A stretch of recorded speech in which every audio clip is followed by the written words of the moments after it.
অবশেষে defending champion Kolkata Knight Riders 3 তারিখ অর্থাৎ কাল কিন্তু তাদের ক্যাপ্টেন্সি কিন্তু অ্যানাউন্সমেন্ট করে দিয়েছে। কাল কিন্তু তাদের জার্সিও কিন্তু রিভিল করে দিয়েছে।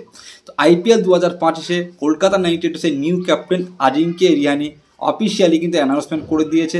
আর ভাইস ক্যাপ্টেন হিসেবে কিন্তু মেগা নিলাম থেকে সবথেকে বেশি পয়সা বা টাকা যার উপরে বিট করেছিল ভেঙ্কাটেশ আয়ার, সেই ভেঙ্কাটেশ আয়ারকে আমরা হয়তো অনেক এক্সপেক্ট করেছিলাম যে ভেঙ্কাটেশ আয়ারই হয়তো ক্যাপ্টেন্সি হবে, কারণ ভেঙ্কাটেশ আয়ারকে অনেক টাকা দিয়ে নিয়েছে। তো সেটা কিন্তু মানে একটু চেঞ্জ হয়েছে, অর্থাৎ ভেঙ্কাটেশ আয়ার ভাইস ক্যাপ্টেন করেছে আর আজিঙ্কে রিয়ানিকে কিন্তু ক্যাপ্টেন্সি করেছে। যে আজিঙ্কে রিয়ানি মানে প্রথম রাউন্ডে কিন্তু আনসোল্ড গিয়েছিল, সেই আজিঙ্কে রিয়ানিকে কিন্তু কলকাতা নাইট রাইডার্স কিন্তু ক্যাপ্টেন্সি করেছে। অর্থাৎ কলকাতা নাইট রাইডার্সের ম্যানেজমেন্ট বা ওনার তারা কিন্তু এক্সপিরিয়েন্স, এটা কিন্তু যেটা সিও ভেঙ্কি মাহেশ্বরও কিন্তু বলেছে। তো ভেঙ্কি মাহেশ্বর কিন্তু কাল কিন্তু এটা অফিসিয়াল করে দিয়েছে যে ক্যাপ্টেন আজিঙ্কে রিয়ানি আর ভেঙ্কাটেশ আর কিন্তু ভাইস ক্যাপ্টেন। তো এই যে সিদ্ধান্তটা নিয়েছে এতদিন পরে, আর কিন্তু আইপিএল কিন্তু 18-19 দিন আছে, তো এই যে সিদ্ধান্ত নিয়েছে, এই সিদ্ধান্তটা কি আইপিএল 2025-এ কলকাতা নাইট রাইডার্সের জন্য কিন্তু কি ভালো, না এই সিদ্ধান্তটার জন্য কলকাতা নাইট রাইডার্স ডুবতে পারে? এ টু জেড নিয়ে আলোচনা করবো যে এই সিদ্ধান্তটা কি মানে পজিটিভ সাইড কোনটা আর নেগেটিভ সাইড কোনটা আজিঙ্কে রিয়ানির ক্যাপ্টেন্সিতে। কারণ কলকাতা নাইট রাইডার্সের কিন্তু স্কোয়াডে কিন্তু ভেঙ্কাটেশ আয়ারের মতন প্লেয়ার ছিল, রিঙ্কু সিংয়ের মতন প্লেয়ার ছিল, যে রিঙ্কু সিং কিন্তু ইউপি টি20 লিগে ক্যাপ্টেন্সি করেছে বা ইউপির হয়ে কিন্তু ডোমেস্টিক ক্রিকেটে কিন্তু লাগাতার কিন্তু ক্যাপ্টেন্সি করেছে। তো তাকে কিন্তু ক্যাপ্টেন্সি না দিয়ে কলকাতা নাইট রাইডার্স 36 বছর বয়সে আজিঙ্কে রিয়ানিকে, যে আজিঙ্কে রিয়ানি টি20 ফরম্যাট প্রায় 10 বছর ধরে খেলছে না, বা টেস্ট ক্রিকেট থেকে কিন্তু আজিঙ্কে রিয়ানি কিন্তু নামটা কিন্তু বিসিসিআই কিন্তু এই মুহূর্তে কিন্তু সরিয়ে দিয়েছে। তো সেই আজিঙ্কে রিয়ানিকে কলকাতা নাইট রাইডার্স ক্যাপ্টেন্সি দেবে কিন্তু আমার মতে ঠিক হয়নি। তো কেন সেটা ঠিক হয়নি, বড় বড় ক্রিকেট এক্সপার্ট কী বলছে, এ টু জেড কিন্তু পজিটিভ নেগেটিভ নিয়ে কথা বলো। তারপরে মেনলি আলোচনা করব যে আজ কিন্তু ইন্ডিয়া কিন্তু লড়াই দিতে চলেছে কিন্তু অস্ট্রেলিয়ার সঙ্গে। আমরা সবাই বরাবরই জানি যে অস্ট্রেলিয়ার ইন্ডিয়া ম্যাচ মানেই ভাই এটা অন্যরকম, কিন্তু কারণ নকআউটে কিন্তু অস্ট্রেলিয়া কিন্তু ভাই জ্বলে ওঠে, যে কোনো টিমের উপরে কিন্তু ভারী হয়ে যায়। কিন্তু অস্ট্রেলিয়ার কিন্তু সেই বড় বড় প্লেয়ার যেরকম মিচেল স্টার্ক, জস হ্যাজেলউড, প্যাট কামিন্সের মতন কিন্তু প্লেয়ার কিন্তু নেই।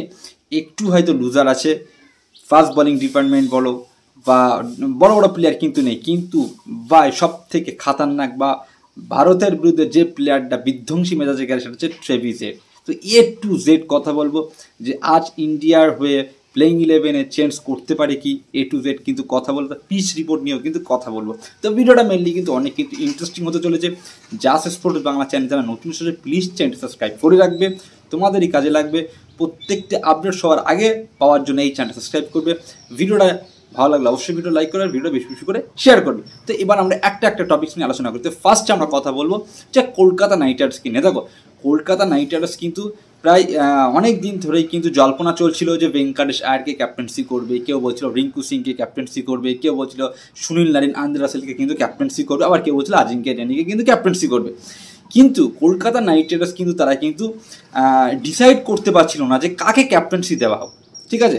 কারণ কিছুদিন আগে আজিঙ্কে রিয়ানিকে কিন্তু একটা ইন্টারভিউতে ক্লিয়ার তাকে মানে জিজ্ঞাসা করা ছিল যে কলকাতা নাইট রাইডার্সের সাথে তার মানে কোনো টাচ হচ্ছে বা মানে কথাবার্তা চলছে ক্যাপ্টেন্সি নিয়ে। কিন্তু সেই জায়গায় কিন্তু ক্লিয়ার জানায় আজিঙ্কে রিয়ানি যে কলকাতা নাইট রাইডার্সের ম্যানেজমেন্ট আমাকে কিন্তু ক্যাপ্টেন্সি নিয়ে কিন্তু কোনো কথাই বলেনি বা এই নিয়ে কিন্তু আমার সাথে কোনো মানে আলোচনা করিনি। এটা কিন্তু প্রায় 2 সপ্তাহ আগের কথা বলছি। তাহলে কিন্তু কলকাতা নাইট রাইডার্স খুব রিসেন্টলি খুব তাড়াতাড়ি কিন্তু ক্যাপ্টেন্সি নিয়ে কিন্তু আজিঙ্কে রিয়ানিকে নিয়েই কিন্তু ভেবেছে, ঠিক আছে। হয়তো প্রথম দিকে হয়তো ভেঙ্কাটেশ আয়ারের কিন্তু নামটা কিন্তু ছিল, কিন্তু কলকাতা নাইট রাইডার্স যেটা লাস্টে ভাবলো যে এক্সপিরিয়েন্স, অর্থাৎ কাল কিন্তু যখন ক্যাপ্টেন্সি অ্যানাউন্সমেন্ট করেছিল সেখানে কিন্তু তাদের কলকাতার যে সিও ভেঙ্কি মাহেশ্বর সে কিন্তু ক্লিয়ার জানিয়ে দিয়েছে যে আজিঙ্কে রিয়ানিকে আমরা ক্যাপ্টেন্সি দিয়েছি একটাই কারণে, কারণ আজিঙ্কে রিয়ানির মধ্যে সেই এক্সপিরিয়েন্স আছে বা সেই কিন্তু তার মধ্যে কিন্তু সেই ক্যাপ্টেন্সি কিন্তু জেনুইন পার্সেন্ট আছে। আর ভেঙ্কাটেশ আয়ারকে ভাইস ক্যাপ্টেন করা কারণ হচ্ছে যে ভেঙ্কাটেশ আয়ার কিন্তু অনেক বছর ধরে কলকাতা নাইট রাইডার্সের সাথে জুড়ে আছে বা ভেঙ্কাটেশ আয়ারের মধ্যে সেই লিডারশিপের অ্যাবিলিটিটা কিন্তু আসে। তো এর মানে এটাই যে 1 থেকে 2 বছর হয়তো আজিঙ্কে রিয়ানি হয়তো কলকাতাকে লিড করলো, আর ভেঙ্কাটেশ আয়ার কিন্তু তারপরে কিন্তু লং কিন্তু ক্যাপ্টেন্সি কিন্তু কলকাতা হয়ে করতে চলেছে। অর্থাৎ ভেঙ্কাটেশ আয়ারকে কিন্তু গ্রুম করবে কিন্তু আজিঙ্কে রিয়ানি। দেখো একটা ক্যাপ্টেন্সি যখন ওয়ান ফিল্ডে যখন তাকে সিদ্ধান্ত বা নিতে হয় তখন কিন্তু একটু তার ম্যাচিউর হওয়া দরকার থাকে ক্যাপ্টেন্সি নিয়ে। কিন্তু ভেঙ্কাটেশ আয়ারের প্রবলেম এটা যে ভেঙ্কাটেশ আয়ার কিন্তু কোনো ডোমেস্টিক ক্রিকেট বল বা কোথাও কিন্তু ক্যাপ্টেন্সি করেনি, তো এই নলেজটা কিন্তু তার কিন্তু নেই। ওই জন্য কিন্তু কলকাতা নাইট রাইডার্স লাস্ট মুহূর্তে কিন্তু আজিঙ্কিয়া রিহানিকে কিন্তু ক্যাপ্টেন্সি দিয়েছে। তো এবার আমি যদি কথা বলি যে নেগেটিভ আর পজিটিভ সাইডটা কোনটা হতে পারে আজিঙ্কিয়া রিহানির সাথে, তো ফার্স্ট যদি নেগেটিভ নিয়ে কথা বলি, নেগেটিভ সাইড নিয়ে কথা বলি, তাহলে দেখো আজিঙ্কিয়া রিহানির সব থেকে নেগেটিভ সাইড এটা যে তার বয়সটা কিন্তু 36 বছর, আর সে টি20 ফরম্যাট কিন্তু প্রায় 10 বছর ধরে খেলছে না, হয়তো 2019 সালে হয়তো প্রায় 5-7-8 বছর কিন্তু খেলছে না টোয়েন্টি। টেস্ট ক্রিকেট থেকে কিন্তু তার নামটা কিন্তু সরিয়ে দিয়েছে, তো সে কিন্তু ইন্ডিয়ার ফরম্যাট থেকে তার নাম কিন্তু বাইরে আছে। কিন্তু সৈয়দ মোস্তাক আলী ট্রফিতে দুর্দান্ত কিন্তু খেলেছে, যেখানে সে সব থেকে বেশি রান করেছিল, যেখানে প্লেয়ার অফ দ্য ম্যাচ হয়েছিল। কিন্তু সৈয়দ মোস্তাক আলী ট্রফিতে কিন্তু যেখানে ক্যাপ্টেন্সি ছিল কিন্তু শ্রেয়াস আয়ার, তো সেই শ্রেয়াস আয়ার ক্যাপ্টেন্সি ছিল, আর আজিঙ্কিয়া রিহানি অ্যাজ প্লেয়ার হিসেবে খেলেছিল, প্লেয়ার হিসেবে কিন্তু দুর্দান্ত ফর্মে ছিল। তারপরে বিজয় হাজার ট্রফিতে কিন্তু সেখানে ক্যাপ্টেন্সি করেছিল কিন্তু আজিঙ্কিয়া রিহানি, মোটামুটি কিন্তু তার এক্সপিরিয়েন্সটা আছে, যেখানে বর্ডার গাভাস্কর ট্রফিতে কিন্তু জিতিয়েছিল, কিন্তু যেখানে অল উইকেট হয়ে গিয়েছিল, কিন্তু সেই জায়গা থেকে ম্যাচটা কিন্তু বার করেছিল কিন্তু ইন্ডিয়ার হয়ে কিন্তু এই আজিঙ্কিয়া রিহানির কিন্তু ক্যাপ্টেন্সিতে। তো মোটামুটি তার এক্সপিরিয়েন্স আছে।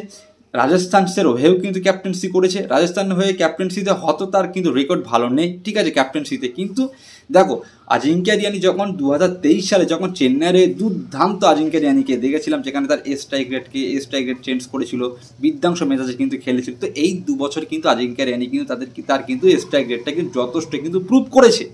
তো এই মুহূর্তে আজিঙ্কিয়া রিহানি কিন্তু সে আগের মতো রান নেই, সে অনেক কিন্তু ব্যাটে কিন্তু ইমপ্রুভ করেছে।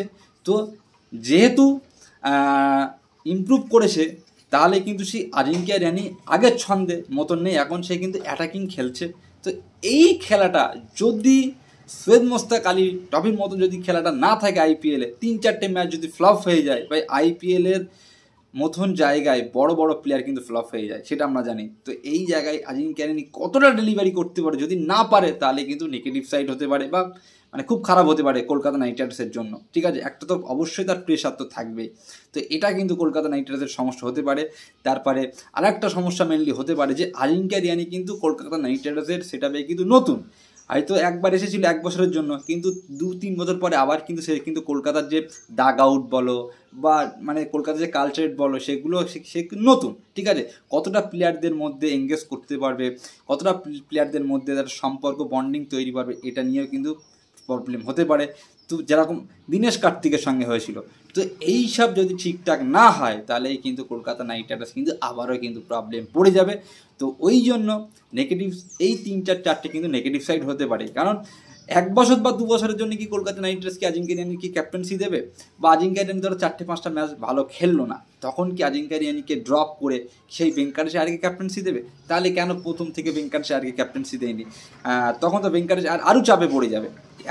4-5টা ম্যাচ হেরে গিয়েছে, বা 4-5টা ম্যাচ খারাপ সিচুয়েশনে, তারপরে হঠাৎ করে ভেঙ্কাটেশ আয়ারকে ক্যাপ্টেন্সি দিলে কিন্তু সে কিন্তু চাপ নিতে পারবে না, তো অনেক কিন্তু প্রবলেম হতে পারে। তো আমরা সবাই এক্সপেক্ট করি, বা আমরা সবাই চাই যে আজিঙ্কিয়া রিহানি যেরকম সৈয়দ মোস্তাক আলী ট্রফিতে ফর্মে ছিল, বা সৈয়দ মোস্তাক আলীতে যেমন খেলেছে সেরকম ফর্মে খেলুক, দুর্দান্ত ক্যাপ্টেন্সি করুক, এটাই কিন্তু আমরা চাই।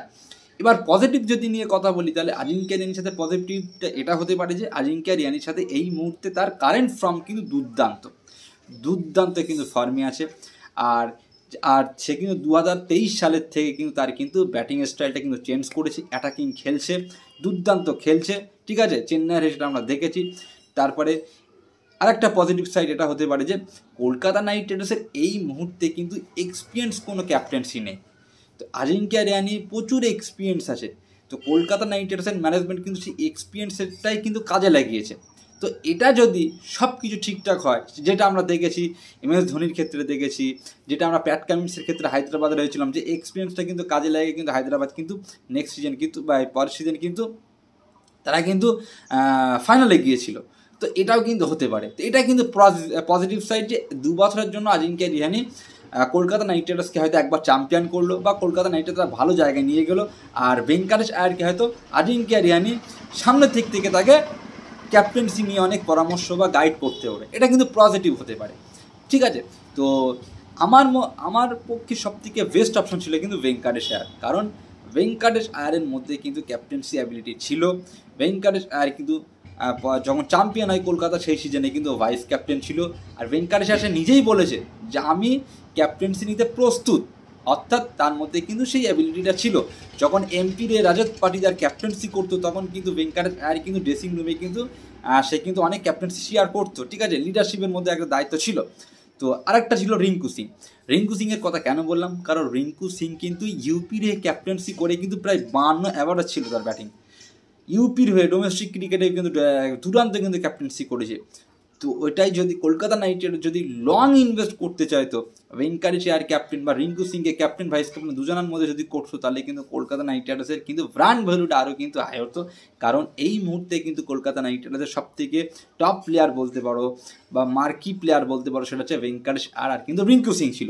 যেরকম আরসিবি যেরকম রাজত পাটিদারের উপর ইনভেস্ট করেছে, তারপরে চেন্নাই সুপার কিং যেমন তোমার ঋতুরাজ গায়কোয়াড়ের উপর ইনভেস্ট করেছে, তো এটাই কিন্তু কলকাতা নাইট রাইডার্স কিন্তু করতে পারতো। রাজস্থান যেন সঞ্জু স্যামসন করেছে, তো এটাই কিন্তু আমার পক্ষে সবথেকে বেস্ট অপশন ছিল ভেঙ্কাটেশ আয়ার।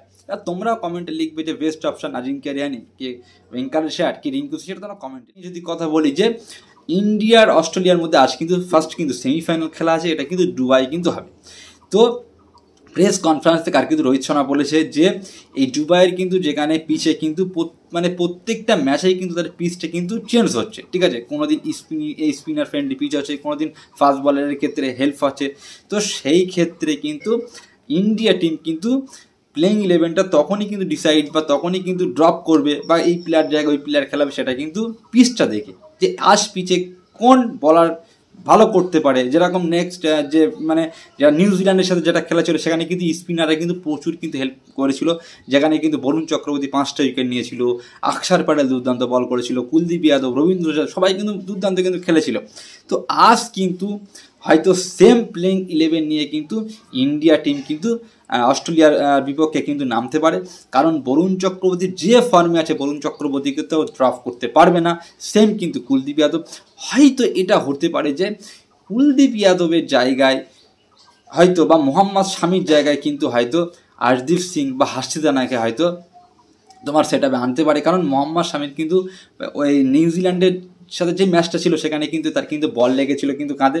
তো সেটা কতটা সে 100% ফিট আসে, সেটা যদি প্রবলেম হয় তাহলে কিন্তু মোহাম্মদ শামির জায়গায় হয়তো আর্শদীপ সিং বা তোমার হার্ষিদ রানাকে হয়তো খেলাতে পারে, বা কুলদীপ যাদবকে কি ড্রপ করবে এটাও কিন্তু হতে পারে, দেখা যাক। তবে কুলদীপ যাদব কিন্তু মিডল অর্ডারে কিন্তু দুর্দান্ত কিন্তু বল করে, এটা সবাই জানি। কারণ ফার্স্টে হয়তো 10 ওভারের পরে হয়তো বরুণ চক্রবর্তী বল করলো, আর মিডিল ফেজে হয়তো কুলদীপ যাদবকেও কিন্তু বল করতে দেখা যেতে পারে। আর আমরা তো জানি মিডিল ফেজে রবীন্দ্র জাদেজাও কিন্তু দুর্দান্ত বল করে, অক্ষর প্যাটেল প্রথমেও বল করতে পারে, মিডিল ওভারেও কিন্তু বল করতে পারে। তো সেটা ইন্ডিয়া টিম হয়তো সেম প্লেইং 11 নিয়ে যেতে পারে। কারণ যে প্লেইং 11 নিয়ে নিউজিল্যান্ডকে তোমরা হারিয়েছো, মানে 200 মানে অল উইকেট করে দিয়েছো, সেই সেম প্লেইং 11 নিয়েই কিন্তু অস্ট্রেলিয়ার সামনে কিন্তু যাওয়া দরকার। একটা প্লেয়ার নিয়েই কিন্তু ভাই, সেটা হচ্ছে ট্রেভিস হেড। কারণ এই ট্রেভিস হেড কিন্তু ইন্ডিয়ার বিপক্ষে কিন্তু জ্বলে ওঠে, দুর্দান্ত কিন্তু খেলে। তো ট্রেভিস হেডকে নিয়েই কিন্তু ভাই আছে। তবে দেখো ট্রেভিস হেড মোহাম্মদ শামি আছে, মোহাম্মদ শামি কিন্তু কন্ট্রোল করে নেবে, ঠিক আছে, ট্রেভিস হেডকে। বরুণ চক্রবর্তীর মতন মিষ্টি স্পিনার আছে, যে বরুণ চক্রবর্তীর স্পিনার বা ভেলকি এখনও পর্যন্ত কোনো ব্যাটসম্যানই কিন্তু বুঝতে পারছে না, ঠিক আছে। তার বরুণ চক্রবর্তীর মধ্যে কিন্তু প্রচুর ভেরিয়েশন আছে, তো বরুণ চক্রবর্তীও আছে, তো কোনো প্রবলেম নেই। আজ কিন্তু 99% কিন্তু ইন্ডিয়ার উইনিং চান্স কিন্তু বেশি আছে। তবে মিরাক্কেল হতে পারে, কারণ ক্রিকেট বল বা এক বলের খেলা, যখন তখন কিন্তু গেম প্ল্যানটা কিন্তু চেঞ্জ হতে পারে, ঠিক আছে। তবে ইন্ডিয়া টিম যেভাবে খেলছে, চ্যাম্পিয়ন ট্রফি ইন্ডিয়ায় জিতছে, ইন্ডিয়ারই কিন্তু দাবিদার আছে কিন্তু চ্যাম্পিয়ন ট্রফি জেতার। তবে অস্ট্রেলিয়া কিন্তু যখন নকআউট ম্যাচ খেলে তখন কিন্তু অস্ট্রেলিয়া সে আলাদা রকম অস্ট্রেলিয়া হয়ে যায়। স্টিভেন স্মিথ আছে, লাবুসানি আছে, এরা কিন্তু দুর্দান্ত কিন্তু খেলতে পারে, আর ট্রেভিস হেড আছে, ঠিক আছে। আর মেনলি কিন্তু অস্ট্রেলিয়ার ভাই অ্যাডাম জাম্পা, এই অ্যাডাম জাম্পা যে কতটা এফেক্টিভ হবে ভাই, এটাও কিন্তু, কারণ অ্যাডাম জাম্পার মধ্যে প্রচুর এক্সপিরিয়েন্স আছে। মেনলি কিন্তু বিরাট কোহলির প্রবলেমটা হতে পারে, মেনলি কিন্তু তোমার কেএল রাহুলের প্রবলেম হতে পারে, ঠিক আছে।